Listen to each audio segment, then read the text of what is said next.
Ekstra, kekuatan pendorong di belakang layar, 1.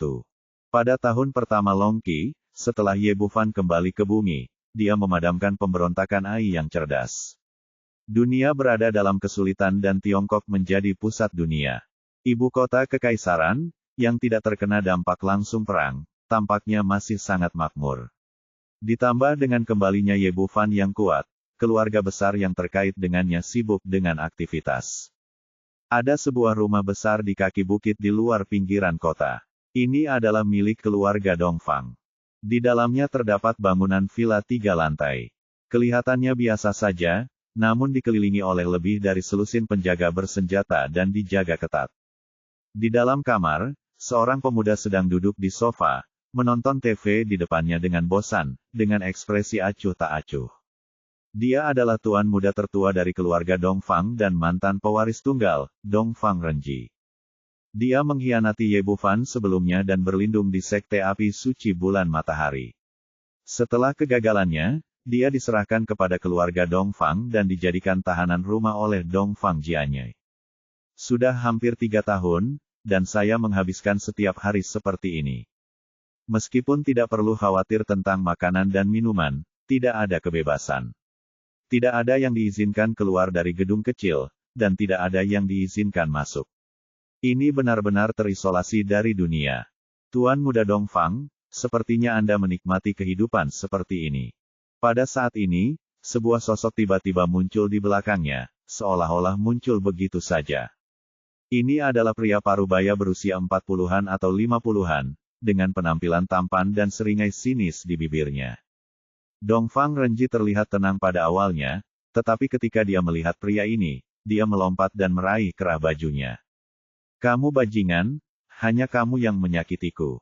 Cahaya dingin melintas di mata pria parubaya itu, dan dengan sedikit lambaian tangannya, Dongfang Renji terbang seperti layang-layang yang talinya putus, dan menabrak dinding di belakang dia dengan deras. Jejak darah tumpah. Bagaimana kamu bisa menyalahkan orang lain atas sampahmu sendiri? Dongfang Renji berjuang beberapa kali dan gagal berdiri, dan akhirnya duduk di dinding. Meski tak mampu melawan, dia tetap mengertakkan gigi karena kebencian. Itu semua karena kamu. Jika bukan karena kamu, aku akan tetap menjadi tuan muda keluarga Dongfang. Bagaimana aku bisa berakhir dalam situasi ini, apalagi menjadi tahanan? Pria parubaya itu tersenyum dingin, "Tuan muda Dongfang, bagaimana menurutmu? Itu tidak berterima kasih. Jika aku tidak membantumu menghapus tanda di jiwamu, kamu akan setia kepada anak laki-laki bernama Ye itu selama sisa hidupmu. Jadi bagaimana jika kamu menjadi kepala keluarga timur?" Jadi ternyata, tanda seru. Kemudian, Ye Bufan membantu mereka mengangkat mantranya, tetapi kekuatannya terbatas pada saat itu. Meskipun mantranya telah diangkat, itu tidak dapat sepenuhnya menghapus tanda yang ditinggalkan oleh mantra di jiwa. Alhasil, Oriental Huizong jatuh cinta padanya, dan Oriental Renji pun setia. Belakangan, tiba-tiba terjadi pengkhianatan, semua karena pria yang tiba-tiba muncul ini. Dia tidak tahu identitas orang lain atau apa yang ingin dia lakukan. Setelah kegagalannya, pria parubaya itu menghilang dan tidak pernah muncul lagi. Saat itu, Ye Bufan memiliki terlalu banyak hal yang harus dilakukan dan selalu sibuk. Kemudian, dia langsung naik ke dunia peri tanpa sempat menghadapi keraguan ini. Dongfang Renji mendengus dingin, "Jadi apa? Ini lebih baik dari diriku yang sekarang. Meskipun aku hidup tapi tidak bisa berbuat apa-apa, itu bahkan lebih buruk daripada mati." Dia secara alami tidak mau menerima keadaan biasa-biasa saja setelah dipenjara begitu lama, terlihat tenang, tetapi sebenarnya dia sangat marah di dalam hati. Bagaimana bisa pria sejati menjadi bawahan orang lain? Bukankah itu yang Anda, Tuan Muda Dongfang, katakan saat itu? Pria parubaya itu terkekeh dan duduk di kursi di seberangnya. "Semua yang Anda lakukan harus ada harganya, kawan, tidak dapat dipungkiri bahwa Anda akan menghadapi beberapa kemunduran dalam hidup Anda. Lagi pula, bukankah aku sudah datang sekarang? Hari-hari sulitmu telah berakhir. Selama kamu melakukan apa yang aku katakan, dunia ini masih milik kamu dan aku." Dongfang Renji tertegun sejenak, "Apa maksudmu?" Mata pria parubaya itu Tiba-tiba menjadi tajam, sederhana sekali. Biarkan Anda berkonspirasi dengan saya. Apakah kamu bercanda? Sekarang saya bahkan tidak bisa keluar rumah, dan saya masih berencana untuk menghancurkan dunia. Petik 2. Dongfang Renji meraung marah. Untungnya, hanya dia yang tinggal di ruangan itu, dan efek insulasi suaranya bagus. Saya tidak melihat ada yang salah di luar. Pria parubaya itu tidak sabar dan menggelengkan kepalanya sambil tersenyum. Itu sebelumnya.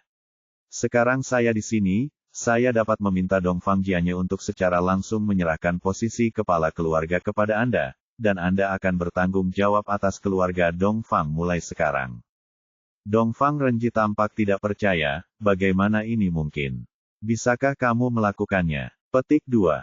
Jangan khawatir, aku tidak akan datang ke sini untuk berbicara omong kosong padamu jika aku tidak bisa melakukannya. Pria parubaya itu berkata, dengan kemampuan terbaikku, aku bisa membuat Dongfang Jianye kehilangan akal sehatnya dalam waktu singkat dan melakukan segala sesuatunya persis sesuai keinginanku tanpa kesulitan apapun. Petik 2. Dongfang Renji bukanlah sampah yang tidak berguna. Dia masih punya otak. Dia menarik napas dalam-dalam untuk menenangkan diri. Jika kamu bisa melakukan itu, kenapa kamu tidak mengendalikan ayahku dan datang kepadaku? Itu berbeda. Pria parubaya itu menggelengkan kepalanya. Sudah kubilang itu hanya bisa dikendalikan dalam waktu singkat, dan jaraknya tidak boleh terlalu jauh. Yang saya inginkan adalah orang yang berpikiran sama yang bisa bekerja sama dengan saya, bukan boneka yang dikendalikan oleh saya. Selama Dongfang Jianye mewariskan tahta di depan umum, dan Anda adalah satu-satunya pewaris keluarga Dongfang, akan mudah untuk mengontrol kekuasaan keluarga. Oriental Renji berkata setelah hening sejenak, bahkan jika kamu bisa melakukannya, bagaimana jika aku mendapatkan kembali kendali atas keluarga timur? Petik 2. Apakah kamu tidak tahu pria itu telah kembali? Bersamanya, tidak akan ada kekacauan di ibu kota kekaisaran, dan tidak akan ada kekacauan di dunia. Tidak ada tempat bagiku untuk berdiri sama sekali. Pergilah, aku tidak ingin kehilangan akal karenamu. Meskipun aku masih hidup sekarang, itu lebih baik daripada mati. Petik 2. Ye Bufan tidak menonjolkan diri, tapi dia telah melakukan banyak hal sejak kembali ke Tiongkok dan membuat keributan besar. Tidak dapat dihindari bahwa beberapa informasi akan bocor. Dongfang Renji menonton TV setiap hari dan memeriksa ponselnya. Dia juga memiliki pemahaman tertentu tentang dunia luar. Mengetahui bahwa dia kembali ke bumi dan bahkan lebih kuat dari sebelumnya. Niat membunuh muncul di mata pria parubaya itu, dia memang kembali. Yang harus kita lakukan hanyalah membunuhnya, sehingga dunia akan menjadi milik kita. Bunuh dia, apa kamu gila? Petik 2. Dongfang Renji memandangnya dengan mengejek, tahukah kamu betapa kuatnya dia? Anda ingin membunuhnya, apakah Anda memiliki kemampuan? Jika kamu ingin mati sendiri, jangan bawa aku bersamamu. Anak itu memang kuat, tapi aku punya caraku sendiri. Pria parubaya itu sepertinya ingin meyakinkan Dongfang Renji, dan dia ragu-ragu dan berkata, pernahkah kamu mendengar tentang 10 racun aneh? Petik 2.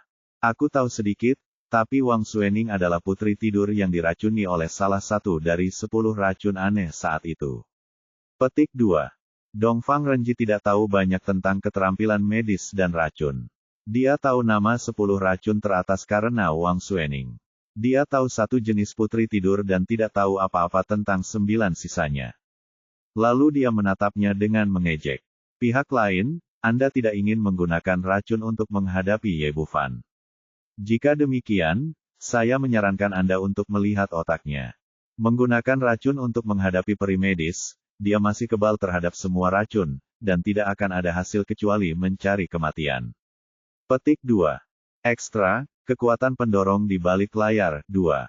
Kamu masih muda, dan ada beberapa hal yang terlalu dangkal.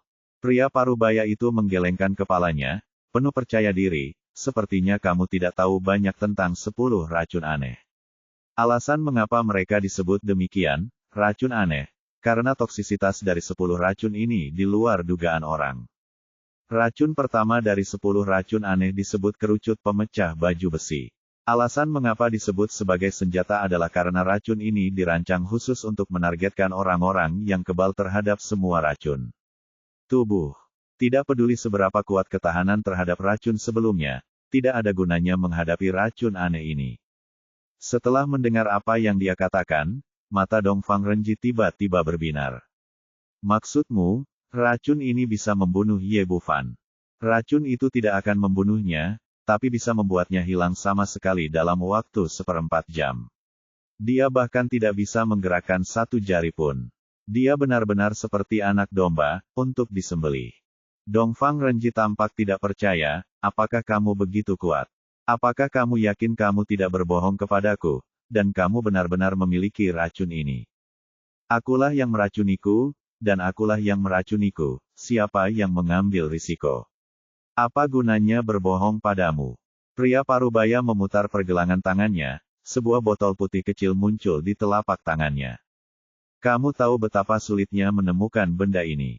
Sejak kamu menjadi tahanan rumah terakhir kali, aku telah mencari bahan obat yang dibutuhkan untuk kerucut pemecah baju besi.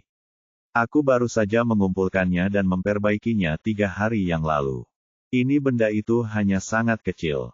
Tapi itu tak ternilai harganya. Jika bukan karena berurusan dengan Ye Bufan, aku akan sangat enggan mengeluarkannya.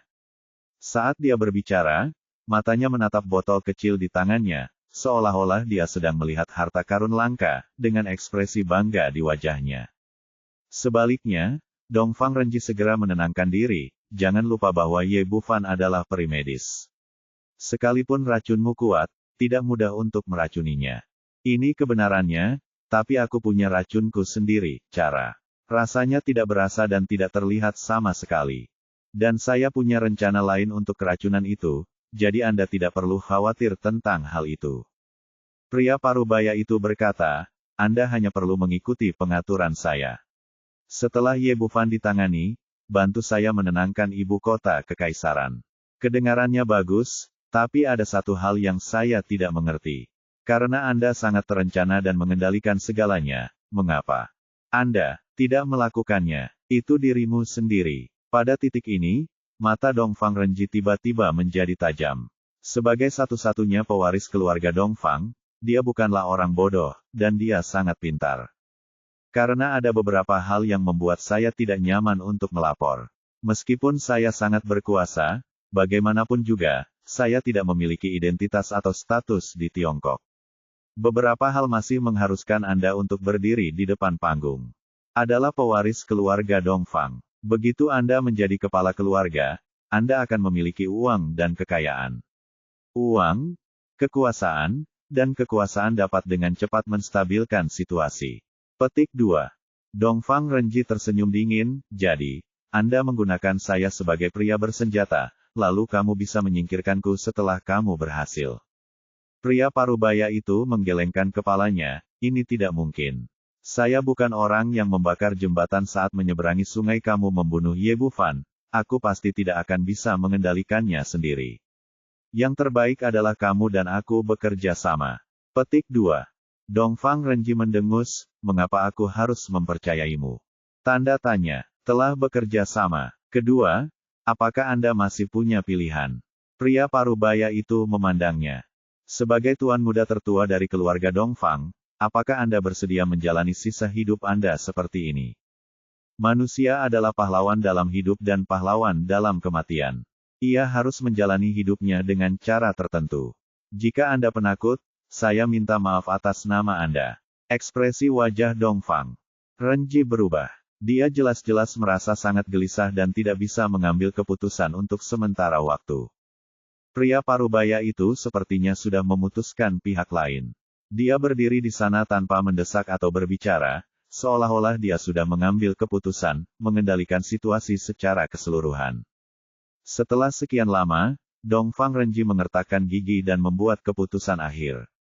Saya bisa bekerja sama dengan Anda, tetapi Anda harus menunjukkan ketulusan terlebih dahulu. Setidaknya biarkan saya keluar dan melayani sebagai kepala keluarga timur. Oke, tunggu saja di sini dan serahkan sisanya padaku. Pihak lain setuju, pria parubaya itu tertawa dan kemudian menghilang dari kamar. 2 jam kemudian, Kepala keluarga Dongfang, Dongfang Jianye, tiba-tiba mengadakan pertemuan keluarga darurat dan memanggil lebih dari selusin anggota keluarga untuk membahas masalah secara rahasia. Orang-orang ini adalah inti dari keluarga Dongfang, orang-orang yang paling dipercaya oleh Dongfang Jianye. Isi pertemuan tersebut di luar dugaan semua orang. Tidak ada yang menyangka bahwa kepala keluarga akan tiba-tiba turun tahta dan menyerahkan jabatan kepala keluarga kepada Dongfang Renji. Anda harus tahu bahwa meskipun Dongfang Jianye sudah agak tua, kesehatannya selalu baik, pikirannya sangat jernih, dan dia tidak menunjukkan tanda-tanda akan turun tahta. Tapi bagaimanapun juga, ini adalah masalah keluarga-keluarga timur. Karena kepala keluarga sudah mengambil keputusan, mereka hanya bisa menurutinya. Terlebih lagi, Dongfang Jianye hanya memiliki satu ahli waris, Dongfang Renji. Meskipun sebelumnya dia pernah menjadi tahanan rumah, itu adalah masalah keluarga, dan masuk akal untuk menyerahkan tahta kepada putranya sekarang. Semuanya berjalan sangat lancar. Dongfang Renji berhasil sebagai kepala keluarga dan diam-diam meninggalkan gedung kecil itu. Lebih dari selusin anggota inti keluarga Dongfang telah menerima kabar bahwa mereka tidak boleh menyebar ke orang luar. Meski mereka masih belum mengerti apa yang sedang terjadi, perintah itu harus dilaksanakan, dan mereka tinggal mengikuti saja instruksi. Pulau Hong Kong sangat ramai akhir-akhir ini. Seluruh kota dihiasi dengan lampu dan dekorasi warna-warni, dan suasana meriah ada di mana-mana. Alasannya sederhana. Gao Daqiang, putra tertua keluarga Gao, dan Zheng Huafei, kepala keluarga Zheng, akan menikah besok. Ternyata setelah Ye Bufan pergi, keluarga Gao dan keluarga Zheng menjadi dua keluarga teratas di Pulau Hong Kong. Gao Daqiang adalah kakak laki-laki Ye Bufan, dan Zheng Huafei adalah orang yang paling dipercaya Ye Bufan. Keduanya saling percaya dalam komunikasi tanpa hambatan apapun. Seiring waktu, saya jatuh cinta satu sama lain, dan perlahan-lahan menjalin hubungan. Yang dibicarakan keluarga besar adalah pasangan serasi, pernikahan antara dua keluarga teratas, dan tidak ada yang keberatan. Awalnya ada beberapa keraguan tentang hari pernikahan, tetapi kembalinya Ye Bufan membuat kedua keluarga sangat bahagia, jadi mereka segera memutuskan hari pernikahan, dan setelah beberapa persiapan, pernikahan akan diadakan besok. Menikahi orang yang Anda sukai dianggap sebagai salah satu peristiwa paling menggembirakan dalam hidup. Gao Daqiang sibuk dan bahagia. Apalagi saat baru saja mendapat kabar bahwa Ye Bufan akan datang ke Hong Kong malam ini dan menjadi saksi pernikahan mereka besok, ia semakin bahagia, dan ia pun mengatur agar keluarga Gao memberikan sambutan yang baik. Pada saat ini, kepala pelayan keluarga Zheng bergegas ke sini dengan panik dan diam-diam mengirim pesan bahwa Zheng Huafei tiba-tiba menghilang. Keluarga Zheng juga sangat berkuasa, tetapi setelah lama mencari, tidak ada yang dapat ditemukan, dan hal semacam ini tidak dapat dipublikasikan, jadi dengan putus asa, mereka meminta bantuan keluarga Gao. Mendengar berita itu, ekspresi Gao Daqiang langsung berubah dingin. Dia tahu kekuatan Zheng Huafei. Mantan wanita pedang telah menerima nasihat Ye Bufan dan banyak sumber daya satu demi satu. Apalagi besok adalah hari pernikahan mereka berdua, dan semakin mustahil untuk menghilang saat ini. Saat hendak mencari seseorang, tiba-tiba ponsel di sakunya berdering. Ekstra, kekuatan pendorong di belakang layar 3. Gao Daqiang mengangkat telepon dan melihatnya. Itu adalah nomor yang tidak dikenalnya. Dia biasanya mengabaikan panggilan itu, tetapi sekarang dia punya firasat buruk. Mengulurkan tangan dan menekan tombol jawab, suara seorang pria terdengar di sisi lain telepon. Zheng Huafei ada di tanganku, kembali ke kamarmu. Ingat, menyendiri dan jangan biarkan beritanya tersebar, jika tidak, kamu tidak akan pernah melihatnya lagi. Kamu, kembalilah dulu, aku akan menemukan jalan. Gao Daqiang buru-buru memperingatkan, meminta pengurus rumah tangga keluarga Zheng untuk kembali, dan kemudian bergegas kembali ke kamar tidur. Dia sekarang adalah kepala keluarga Gao yang sebenarnya. Dia tinggal di sebuah bangunan kecil sendirian, dan kamar tidurnya sangat besar, luasnya 50 atau 60 meter persegi. Saat dia membuka pintu, sudah ada seorang pria paruh baya di dalam ruangan. Saat ini, dia sedang duduk di sofa kulit impor dengan kaki bersilang, memegang gelas anggur di tangannya, dengan anggur merah di dalamnya, dan dia mencicipinya dengan santai, dengan ekspresi puas di wajahnya. Gao Daqiang melihat dan memastikan bahwa dia belum pernah melihat orang ini sebelumnya, lalu berkata dengan marah, "Siapa kamu? Di mana Hua Fei?" Pria parubaya itu menyesap anggur merah di tangannya dan mengangguk. "Anggur ini enak." Sialan. Melihat orang ini tidak menjawab pertanyaannya, Gao Daqiang sangat marah dan mengulurkan tangan untuk meraih leher orang lain. Dia memiliki bakat luar biasa dalam pelatihan tubuh, ditambah dengan bimbingan dan sumber daya pelatihan Ye Bufan, dia sekarang lebih kuat dari Zheng Huafei dan telah mencapai tahap awal Dongsu. Sekarang dia kembali menyerang dengan amarah, dengan kekuatan luar biasa yang tidak dapat dilawan oleh orang biasa. Namun yang tidak dia duga adalah pria parubaya di depannya menghilang saat dia mengambil tindakan. Ketika dia muncul kembali, tangan kirinya sudah menempel di leher Gao Daqiang, mengangkatnya ke atas. Tangan kanannya masih memegang gelas dan dia menyesapnya dengan santai. Tangan orang ini seperti kait besi, dengan daya tembus yang tiada habisnya. Meskipun tubuh Gao Daqiang sangat kuat, pada saat ini, dia merasakan krisis sehingga lehernya akan patah kapan saja. Sebelum mengambil tindakan, ukur kekuatanmu sendiri dan lihat apakah kamu memiliki kualifikasi. Wajah pria parubaya itu penuh dengan penghinaan. Setelah berbicara, dia menjentikkan pergelangan tangannya dengan ringan, dan tubuhnya yang tinggi dan kuat, dengan berat lebih dari 200 kg, terbang keluar. Bang, dia menabrak pilar di belakangnya dengan suara keras. Batuk, batuk, batuk. Gao Daqiang bangkit dari tanah, terbatuk-batuk dengan keras, wajahnya memerah. Dia tidak mengambil tindakan secara membabi buta lagi, bukan karena dia takut mati, tetapi karena dia tidak bisa bersikap impulsif dalam situasi yang dihadapi. "Siapa kamu?" Pria parubaya itu tersenyum dingin, "Kamu tidak perlu khawatir tentang siapa aku, selama kamu tahu bahwa wanita yang akan kamu nikahi besok ada di tanganku." "Apa tujuanmu? Ingin uang? Tolong beritahu saya nomornya." Petik 2. Sebagai penanggung jawab keluarga Gao, Gao Daqiang telah menjadi dewasa dengan sangat cepat dalam beberapa tahun terakhir. Dia kini telah tenang dari dorongan hati dan kemarahan awalnya. Sejak pihak lain menculik Zheng Huafei tanpa membunuhnya secara langsung, dia punya tujuan dan permintaan. Saya tidak membutuhkan barang itu. Pria parubaya itu memandang Gao Daqiang dan berkata, "Kamu hanya perlu melakukan satu hal untukku. Selama berhasil, aku jamin Zheng Huafei akan tampil utuh di pernikahanmu besok tanpa dampak apapun." Gao Daqiang mengerutkan kening. Jika pihak lain menginginkan uang, itu akan mudah diselesaikan. Baik itu keluarga Gao atau keluarga Zheng, yang paling diperlukan adalah uang. Akan lebih dari yang diharapkan. Menjadi rumit. Kalau begitu katakan padaku, apa yang kamu ingin aku lakukan? Petik 2. Benar, kalau ada yang ingin kita bicarakan, semuanya bisa diselesaikan. Petik 2. Pria parubaya itu tertawa, dan sebuah botol kecil muncul di tangan kirinya dengan sedikit bubuk putih di dalamnya. "Kamu dan Ye Bufan adalah saudara yang baik. Besok adalah hari pernikahanmu. Aku yakin dia akan segera muncul. Kamu pasti sudah minum saat itu. Kamu hanya perlu memasukkan benda ini ke dalam gelas anggurnya dan semuanya akan berakhir. Don, jangan khawatir, benda ini tidak berwarna dan tidak berbau, tidak ada yang bisa melihatnya, meskipun dia adalah peri medis.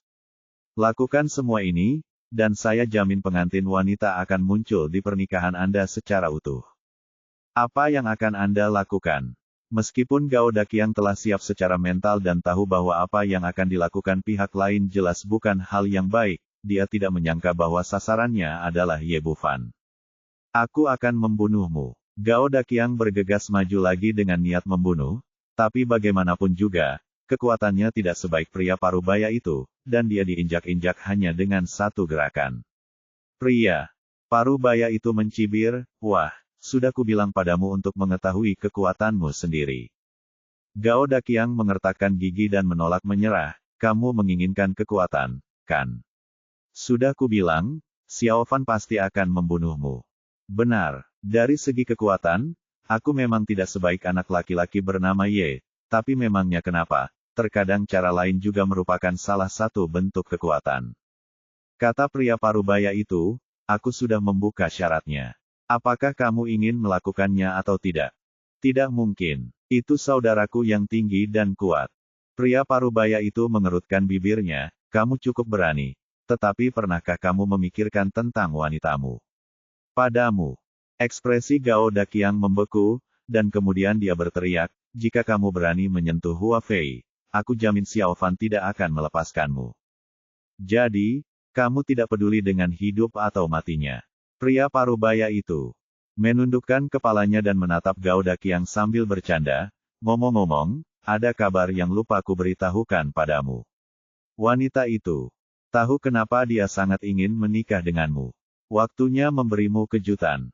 Apa? Gao Daqiang sangat terkejut. Bahkan dia tidak tahu bahwa Zheng Huafei sedang hamil. Tidak ada yang mengejutkan, semuanya benar. Pria parubaya itu terkekeh, saya telah menaruh semuanya di sini untuk Anda. Jika Anda tidak melakukan apa yang saya katakan, Anda akan membunuh 2 orang. Saya yakin Anda tahu caranya, pilih. Setelah mengatakan itu, dia melemparkan botol kecil itu ke depan Gao Daqiang dan menghilang dari ruangan dalam sekejap. Gao Daqiang masih terbaring di tanah, seolah-olah dia telah kehilangan jiwanya. Setelah tertegun lama, dia duduk dan melihat botol kecil di depannya dengan ekspresi perjuangan yang hebat. Hua Fei, nak, Xiao Fan. Dia tampak menjadi gila dan terus mengotak-atik mulutnya. Kemudian dia pergi ke kamar mandi, mencuci air mata dari wajahnya, menata ulang pakaiannya, dan kembali ke penampilan sebelumnya. Saat ini, pengurus rumah tangga keluarga Gao buru-buru berlari masuk, Tuan, Dokter Ye ada di sini. Saat ini, keluarga Gao mengetahui keberadaan Ye Bufan, dan semua orang sangat hormat. Ikutlah denganku untuk menyambutnya. Gao Daqiang memasukkan botol kecil itu ke dalam sakunya dan berjalan keluar, diikuti oleh kepala pelayan. Saat mereka pergi, pria parubaya itu muncul lagi di ruangan itu dengan seringai puas di bibirnya.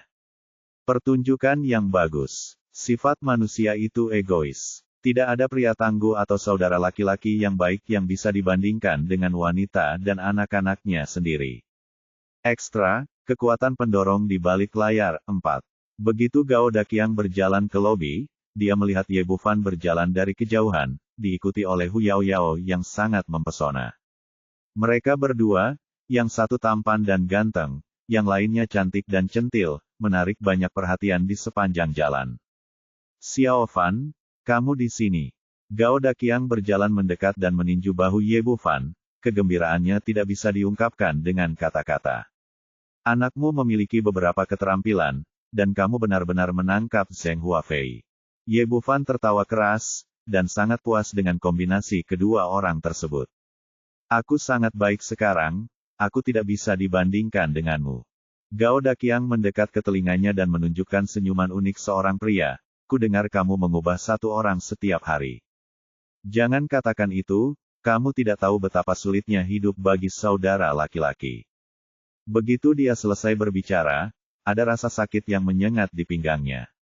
Hu Yaoyao diam-diam mencubitnya, dan kemudian memperlihatkan tampilan yang menarik. Senyuman yang menyelamatkan jiwa.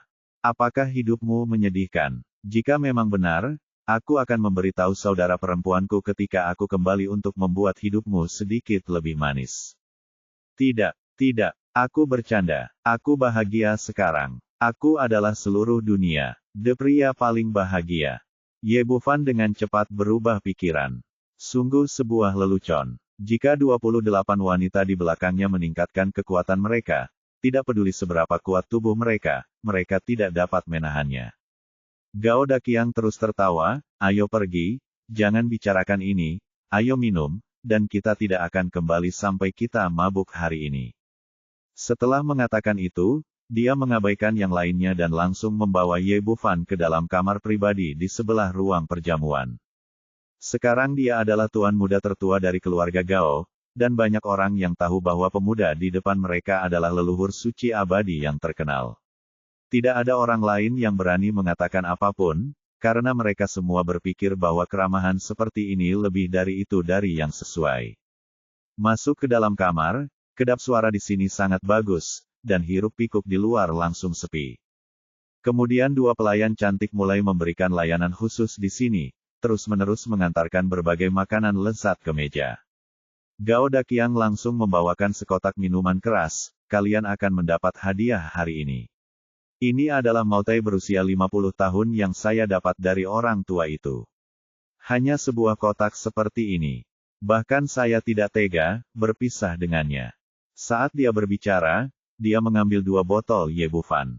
Gelas anggur pria itu terisi sampai penuh dengan anggur yang sudah agak menguning. Kemudian dia mengisi gelasnya sendiri, lalu mereka bertiga mendentingkan gelasnya dan meminum semuanya. Dia adalah seorang biksu pemurni tubuh, belum lagi kekuatan fisik Ye Bufan, dan keduanya minum seperti air. Mereka mendorong cangkir ke dalam cangkir, mengangkat cangkir dan meminumnya. Mereka meminum setengah dari Mautai di depan mereka dalam waktu singkat. Saat ini, pintu terbuka, dan Gao Jiajun serta Xia Zihan masuk dari luar. Mereka awalnya menjamu tamu dari semua lapisan masyarakat, dan datang ke sini segera setelah mendengar berita tentang Ye Bufan. Gao Jiajun sekarang sangat bangga, keluarga Gao berkembang pesat, dan dia sangat puas dengan putranya. Dia adalah orang yang cerdas, dan tentu saja tahu betul bahwa semua ini adalah berkah Tuo Ye Bufan. Tanpa pemuda ini, semua yang ada di keluarga Gao tidak akan ada, jadi dia berinisiatif untuk datang dan bersulang. Pasangan itu menjaga postur mereka tetap rendah, tapi Ye Bufan sangat sopan. Dia adalah seorang junior, jadi ketika dia melihat keduanya memasuki pintu, dia buru-buru berdiri untuk menyambut mereka. Seperti kata pepatah, suami bernyanyi dan istri mengikuti. Melihatnya seperti ini, Hu Yaoyao pun mengikutinya menemuinya. Saat perhatian semua orang beralih ke pintu, ekspresi Gao Daqiang berubah, lalu dia berbalik dan memblokir gelas anggur Ye Bufan di belakangnya. Dengan jentikan 2 jari, 2 bubuk putih terbang keluar. Tidak ada percikan di bawah paket energi sejati, dan secara akurat jatuh ke dalam gelas anggur Ye Bufan dan Hu Yaoyao. Bubuknya tidak berwarna dan tidak berbau, dan dengan cepat meleleh dan menghilang saat dimasukkan ke dalam anggur, tanpa meninggalkan bekas. Ketika Ye Bufan dan Gao Jiajun serta istrinya menyelesaikan ucapan sopan mereka, mereka tidak memperhatikan apapun ketika mereka duduk lagi, seolah-olah tidak terjadi apa-apa. Xiao Fan, kamu kembali. Daqiang telah memikirkanmu selama ini. Makan lebih banyak iga ini. Bibi tahu kamu paling menyukai ini. Xia Zihan sangat antusias dengan Ye Bufan ketika mereka masih muda, mereka berdua anak-anak tumbuh bersama. Bersama-sama, dia sering pergi ke rumah mereka untuk makan. Dia tahu betul apa yang disukai Ye Bufan, dan dia menaruh 2 potong iga babi asam manis di piringnya saat dia berbicara. Terima kasih, Bibi. Ye Bufan mengambil sepotong iga babi asam manis dan memberikannya kepada Hu Yaoyao, lalu memakannya sendiri. Saya harus mengatakan bahwa koki di sini sangat pandai memasak. Makanannya renyah di luar dan empuk di dalam, manis dan asin. Bahkan Hu Yaoyao, yang tidak menyukai makanan berminyak, sangat memujinya. Tuan Ye, selamat datang di keluarga Gao kita, mari kita minum bersama. Sebaliknya, Gao Jiajun lebih menghormati Ye Bufan. Dia mengangkat gelas anggur di tangannya sambil berbicara, dan semua orang yang hadir meminumnya dalam satu tegukan. Setelah meletakkan gelasnya dan mengobrol beberapa kata lagi, ekspresi Ye Bufan tiba-tiba berubah, dan dia merosot di kursi, sepertinya kehilangan kekuatannya dalam sekejap. Bukan hanya dia, tapi juga Hu Yaoyao di sebelahnya. Gao Jiajun tertegun sejenak dan dengan cepat berseru, Dr. Ye, ada apa denganmu? Apakah Anda merasa tidak nyaman di suatu tempat? Saya baik-baik saja, mungkin saya terlalu lelah. Istirahat saja. Tangannya untuk menunjukkan pada dirinya sendiri tidak ada yang terjadi. Pada saat ini, tawa arogan terdengar dari pintu, dan kemudian pria parubaya itu masuk dengan ekspresi arogan.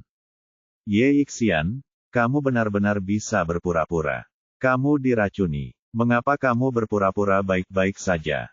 Apakah kamu benar-benar berpikir aku akan memberimu waktu untuk pulih?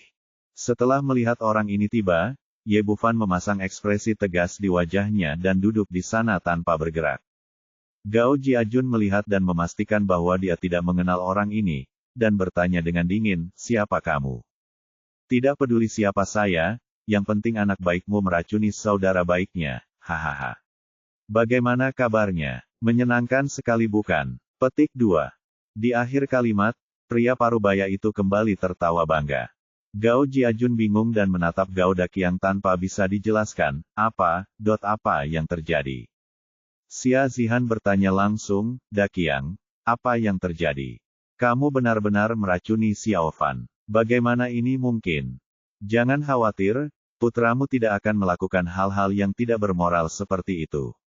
Gao Daqiang menghibur Xia Zihan, dan kemudian memandang pria parubaya itu sambil mencibir, kamu masih terlalu diremehkan.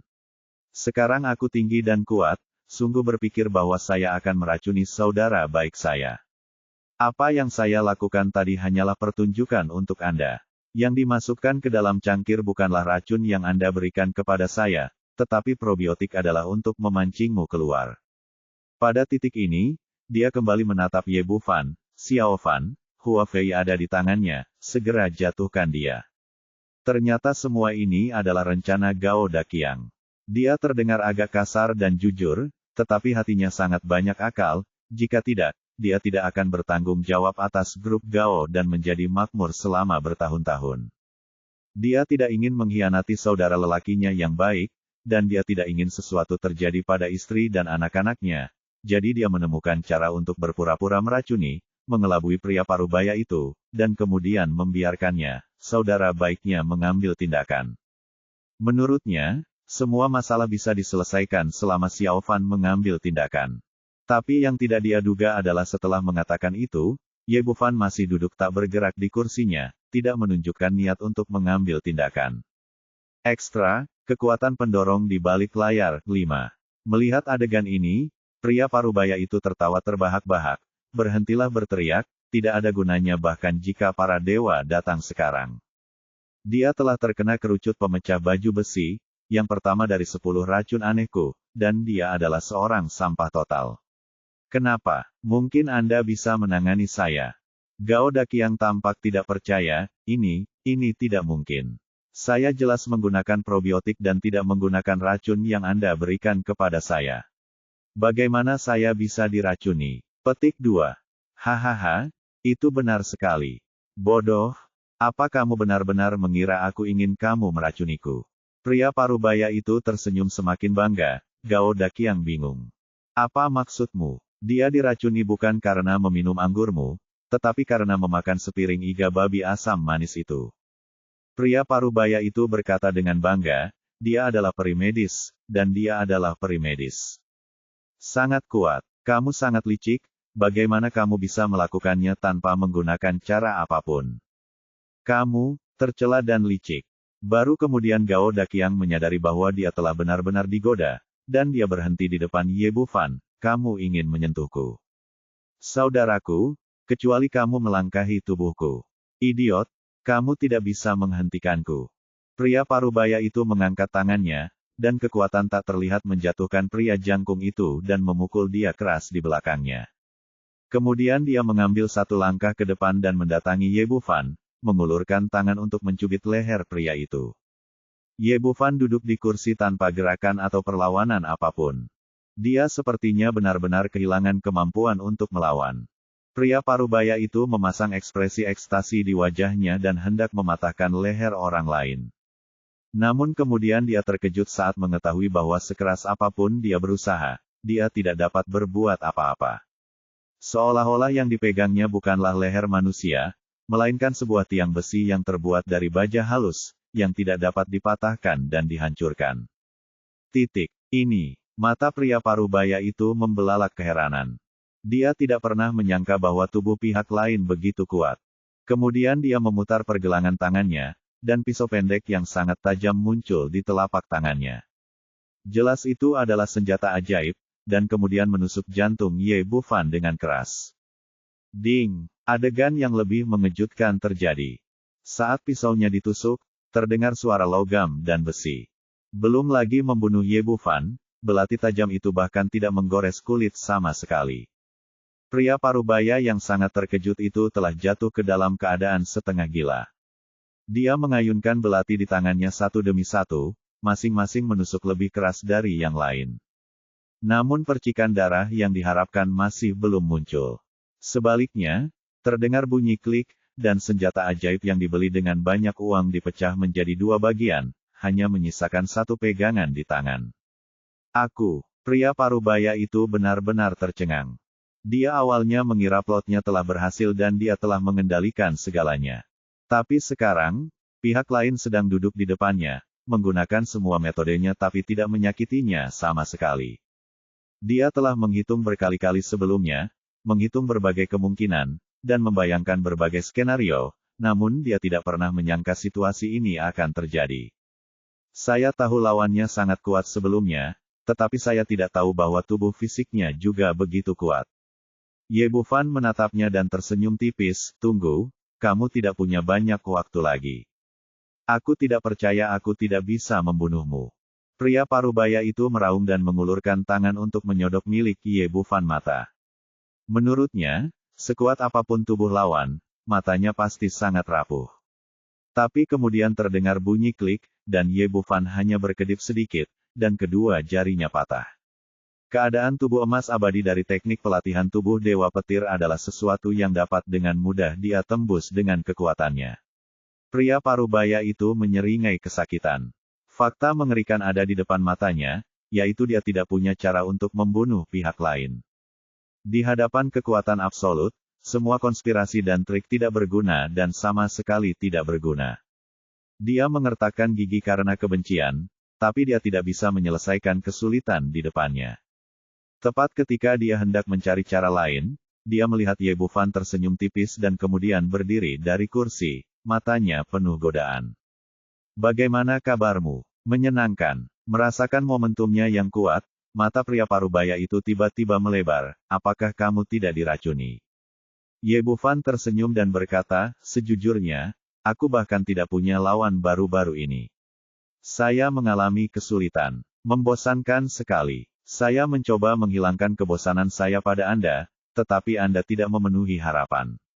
Anda menemukan 10 racun teratas ini, yang tidak berpengaruh sama sekali.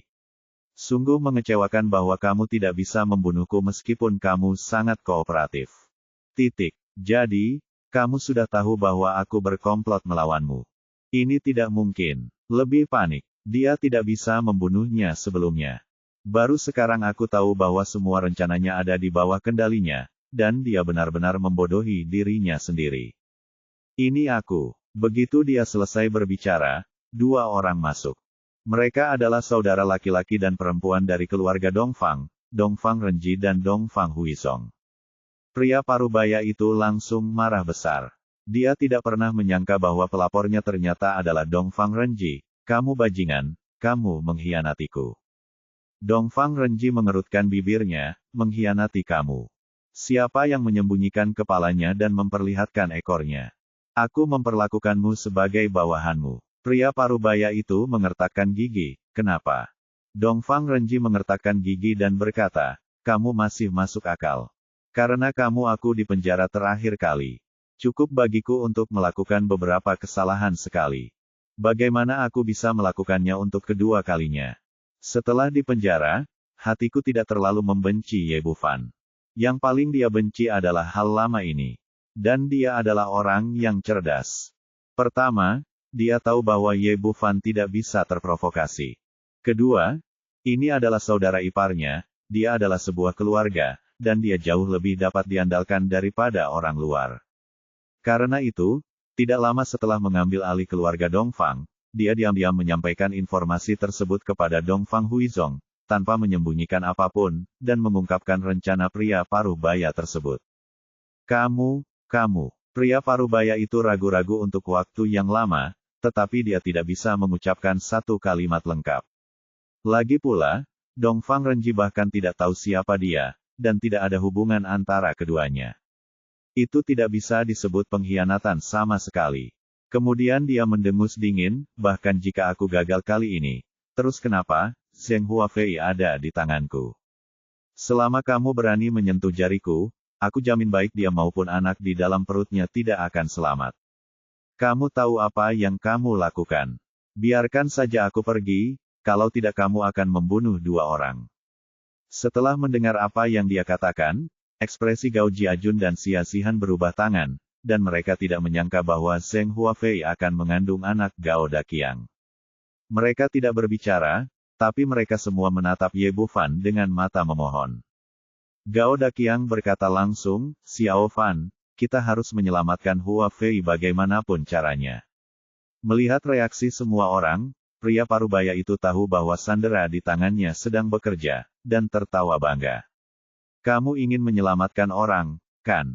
Kalau begitu biarkan aku pergi dengan patuh, kalau tidak wanita itu pasti akan mati." Tapi yang tidak kusangka adalah setelah kata-kata itu diucapkan, pintu dibuka lagi, dan selusin wanita berjalan dari luar, semuanya sungguh keindahan yang tak tertandingi. Yang berjalan di depan adalah Situ Dianmo dan Suru Yue.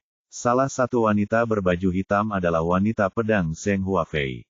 Ekstra, kekuatan pendorong di belakang layar, 6. Fei Fei. Setelah melihat Zheng Huafei, Gao Daqiang sangat gembira, dan keduanya berpelukan dan menangis. Ternyata Ye Bufan sudah melakukan persiapan. Setelah mengetahui berita tersebut, dia langsung memindai bumi dengan kesadaran spiritualnya.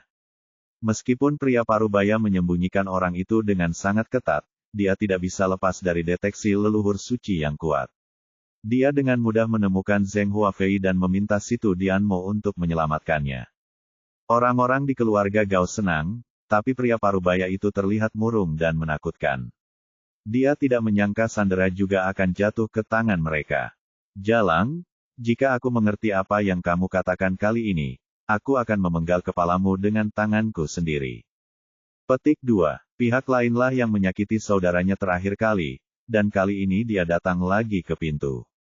"Tunggu sebentar." Merasakan auranya yang kuat dan niat membunuh yang ganas, pria parubaya itu dengan cepat berteriak, "Kamu tidak bisa membunuhku." Ye Bufan tersenyum tipis, "Beri aku alasan untuk tidak membunuhmu.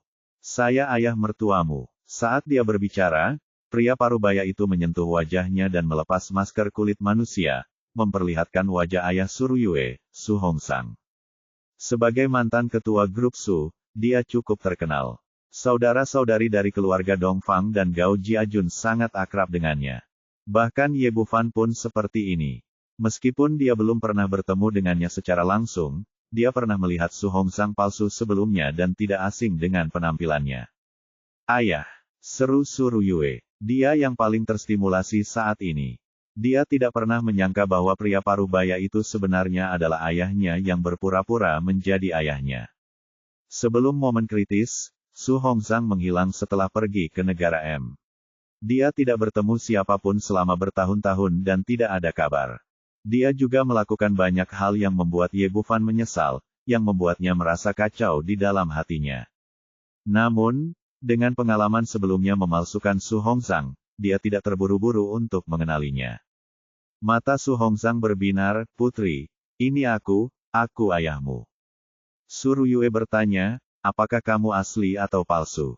Apa yang kamu katakan?" "Tentu saja aku ayahmu, asli. Jika kamu tidak percaya, kita bisa segera melakukan tes DNA. Aku benar-benar ayahmu." Melihat wajahnya yang percaya diri, Suru Yue sedikit bingung lagi, dan meraih lengan Ye Bufan, "Xiao Fan, adalah dia asli atau palsu?" Dia tidak mempercayai siapapun sekarang, hanya suaminya sendiri. Ye Bufan melirik Su Hongsang dan mencibir di sudut mulutnya, setengah kebenaran dan setengah kebohongan. Semua orang tercengang begitu kata-kata ini keluar. Entah itu benar atau salah. Suru Yue bingung, apa artinya ini? Ye Bufan berkata, "Jika Anda pergi untuk menguji DNA, itu akan menjadi nyata, karena tubuh ini milik ayah Anda." Saya mengerti arti di balik kata-katanya, yang berarti Su Hongsang di depan saya adalah nyata, tetapi tubuhnya baru saja diambil darinya. Suru Yue tiba-tiba menjadi marah, dan momentum kuatnya tiba-tiba muncul. "Siapa kamu? Beraninya kamu menyerang ayahku?" Ekspresi Su Hongsang palsu berubah, "Jika kamu berani bertindak sembarangan, aku akan menghancurkan tubuh ayahmu sepenuhnya." Ini, ekspresi Suru Yue tiba-tiba membeku, momentumnya segera melemah sedikit. Tidak peduli apakah dia masih hidup atau sudah mati, dia tidak ingin melukai tubuh ayahnya.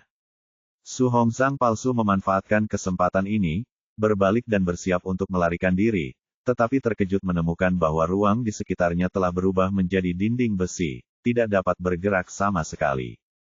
Hal ini membuatnya takut setengah mati. Segala sesuatunya menjadi tidak terkendali satu demi satu. Itu benar-benar di luar dugaannya. Tidak mungkin untuk melarikan diri sepenuhnya. Mari selamatkan jiwa kita terlebih dahulu. Memikirkan hal ini, dia bersiap untuk meninggalkan tubuhnya dan melarikan diri dengan cepat, tetapi yang membuatnya ngeri, dia menemukan bahwa bahkan lautan kesadaran pun tersegel dan dia tidak bisa keluar sama sekali.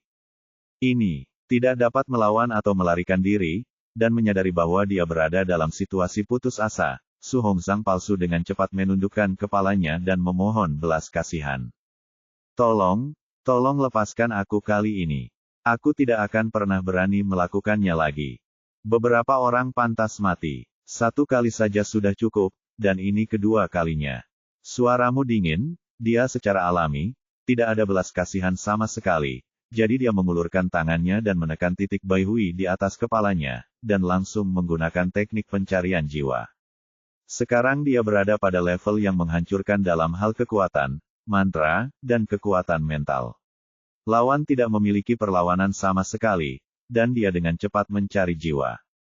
Kemudian pisau kesadaran ilahi dikirim, menghancurkan jiwa lawan hingga berkeping-keping.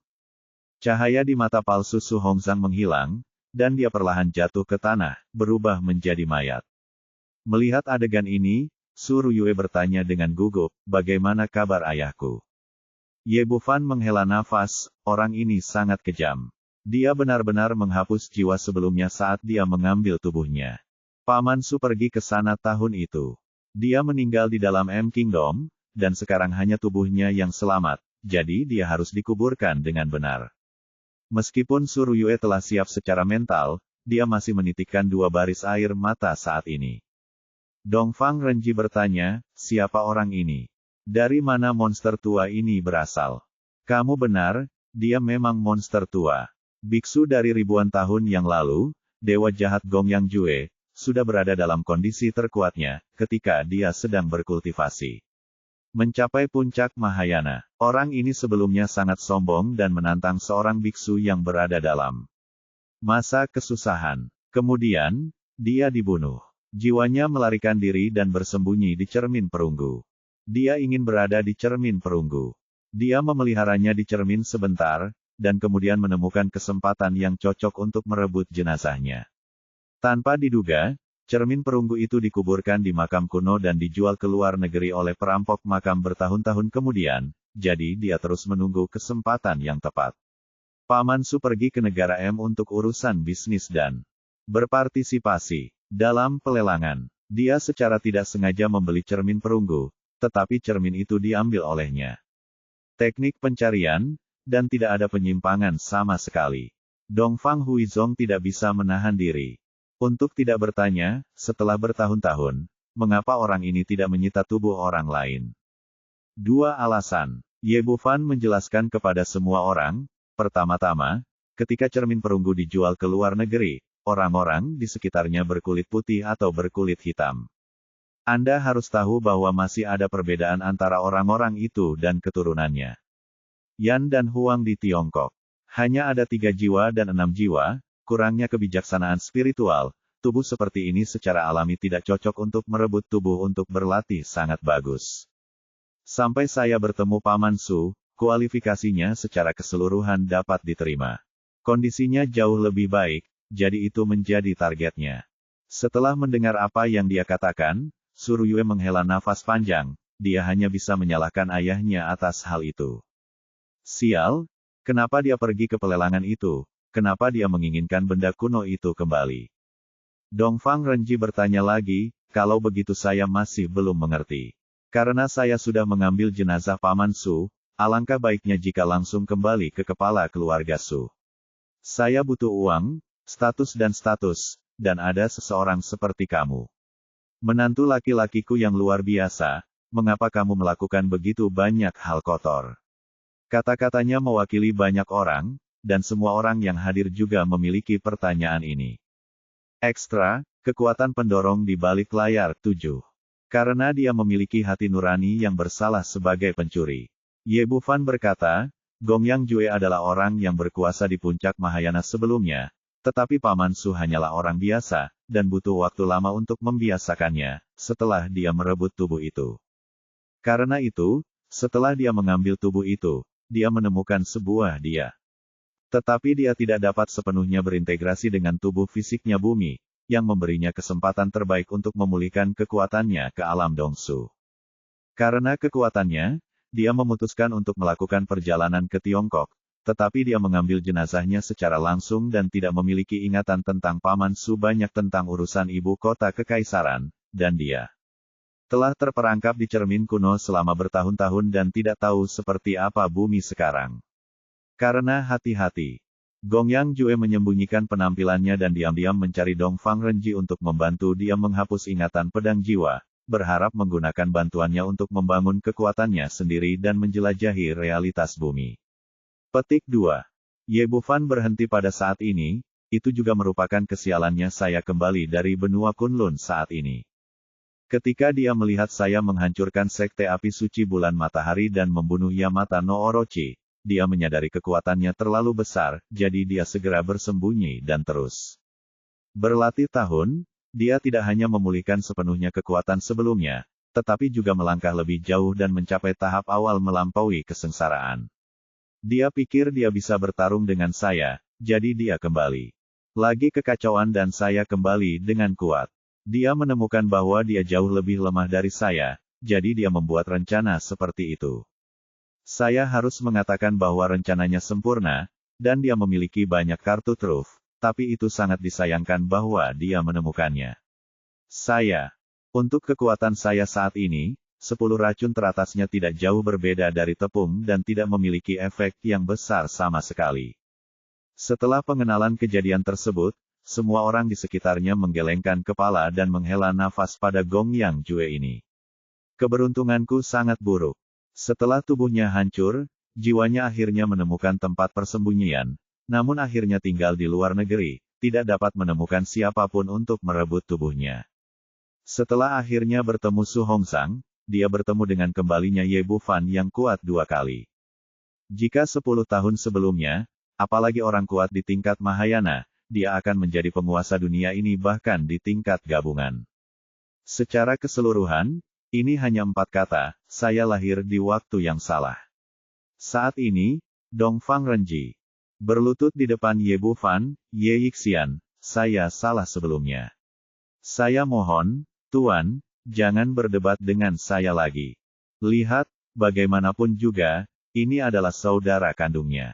Lupakan saja, biarlah masa lalu berlalu. Tidak ada seorang pun yang suci, dan tidak ada yang bisa melakukan kesalahan. Aku akan memberitahu kepala keluarga timur nanti untuk mencabut hukumanmu sebelumnya. Dongfang Renji hari ini sepenuhnya dapat ditiadakan olehnya.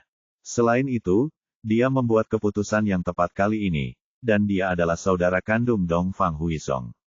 Karena dia telah mengubah cara hidupnya, dia tidak lagi mempedulikannya. Terima kasih, Dr. Ye. Dongfang Renji sangat gembira. Kali ini dia akhirnya membuat pilihan yang tepat, yang mengubah sisa hidupnya dan tidak lagi harus hidup seperti seorang tahanan. Keluarga Gao kemudian mengatur agar jenazah Su Hongzang diangkut kembali ke Tiongkok, di mana dijadwalkan untuk dimakamkan 3 hari kemudian. Berikutnya adalah pernikahan Gao Daqiang dan Zheng Huafei. Meski terjadi secara tiba-tiba, namun ditangani dengan rapi. Keesokan harinya, pernikahan akbar digelar di Pulau Hong Kong, dan sepasang kekasih akhirnya menikah. Ye Bufan memimpin semua orang untuk meramaikan Pulau Hong Kong selama 2 hari, dan kemudian bergegas kembali ke Tiongkok. Pada hari ketiga, dia dan Su Ruyue menguburkan Su Hongzang bersama istri pertamanya Bai Ruili. Bab tambahan adalah untuk menebus penyesalan. Bab-bab ini mengisi lubang mengapa Dongfang Renji berkhianat, dan juga mengakibatkan hilangnya Su Hongzang.